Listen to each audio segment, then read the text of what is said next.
Hey everybody, in today's video I'm going to talk about how I'm effed. I'm just effed right now.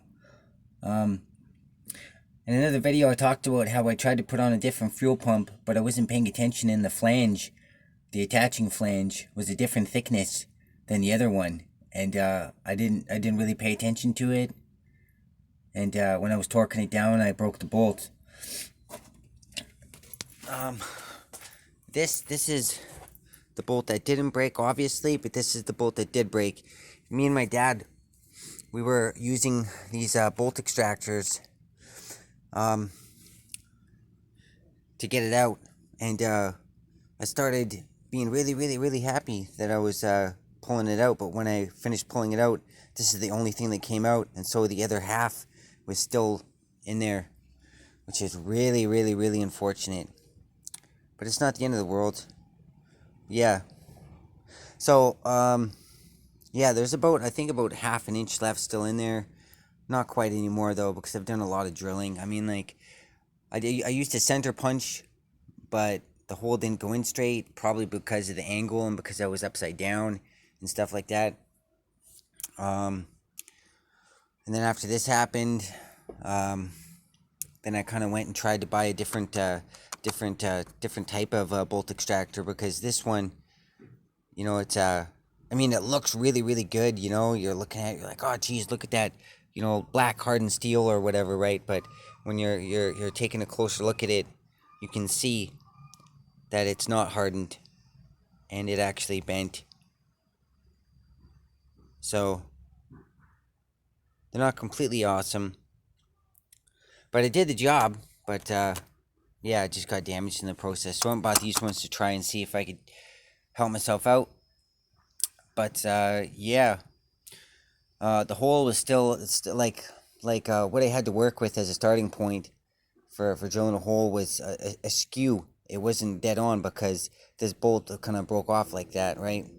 And so I kind of tried to use the drill and sort of push on it sideways to sort of like wear away at the side and try to make myself a flat hole, like a more center hole. But it didn't end up working out. I've been at it for a while.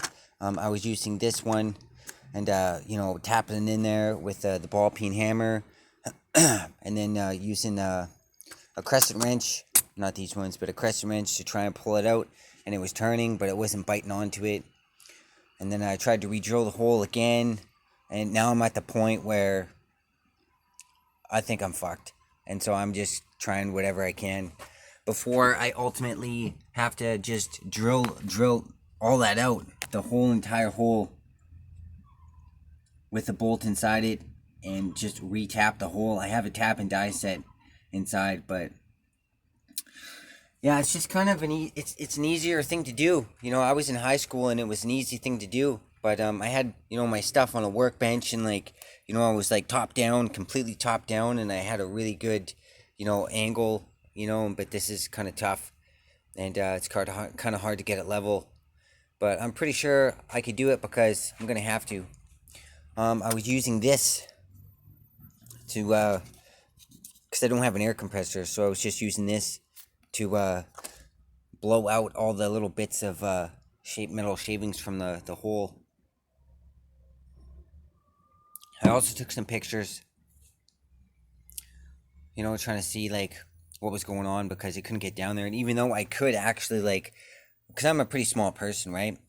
I'm pretty skinny, right? So I was actually able to put my face right up to the hole and have like a direct eye line inside the hole to look at it. But I'm 37. I'm getting older, and my eyes they could not focus. It's one of the moments where you notice that you're getting older.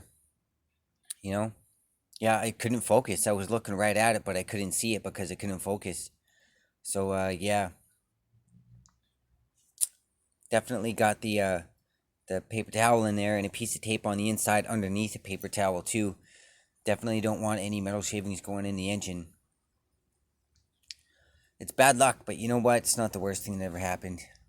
So I got the Rambler all moved out of the area over there. Yeah, it's back to the way that it was before, and I'm super happy about it. It's in a very neat, neat parking order. just in line with all the other cars, except for this one right here, you know. So yeah, that took a lot of effort. It took about 5 hours of pushing it back and forth, and the turning radius of the Rambler really sucked. I couldn't do it, you know. I even took down the tire off the front driver's side. I took it down to the gas station, and wheeled it all the way down to the gas station, filled it up with air, wheeled it all the way back. Stopped at the beer store on the way back, was covered in sweat. The guys were like, oh, another weirdo. But then when I explained what I was doing, they were like, oh, he's not that weird. Yeah, but I came back here, and then after I still couldn't do it, even with a completely full tire. The rest of them were pretty much well fine, but that one was like obviously flat. But even still, with the new tire, I just couldn't do it, man. And I phoned up a tow truck, and they said they couldn't come and help me out because the driveway is only 98 inches wide across. They said they couldn't help me. None of my neighbors could help me. The guy who owns the Mercedes, he said, yeah, I'll help you out. But then he said, oh, we don't have to do it tomorrow. And then after that, I was like, okay, completely unreliable immediately, so I'll just move on and do it myself, right? And yeah, my dad came by, and I told him, I was like, I can't do it. I've tried everything. None of my friends can help me. None of my neighbors can help me. The tow truck can't come and help me. I don't know what I'm going to do. And the car was like parked all sideways, probably like right around there, because I was trying to move it back and forth, slowly angle it up the driveway, maybe get it up to about here and then turn it, right? But that's not what me and my dad did. We went to Canadian Tire, got a rope, tried to run the axle by the differential. He tied it to his axle on just like a small little Toyota RAV4, and we just pulled it up a couple of times. There was a time when it was right here, when the rope was right up against that sort of curve right there, and the whole Rambler was getting pulled sideways. And it looked pretty sweet that the Rambler was, you know, not having the axle ripped right out from under it, you know, made me feel like it's got some integrity, you know. But, you know, then we got it sorted out, but we lost control of it, and we almost had an accident. You know, my dad wanted to use these big long ramps instead of the small wheel chocks, right? But the angle of the ramp is so gentle that the Rambler, when it was right up there, front tire was probably right around there, or maybe right there, it just rolled right up over it, and it just wasn't really slowing down because it had such a gentle angle to it. And then when it started going forward on that sort of flat, even space right there, I was like, oh my God, this thing is going to go right over the edge. It went right over the edge, and the whole thing just came like barreling down. And I was like, get out of the way, get out of the way. And we ended up smashing through this door right here.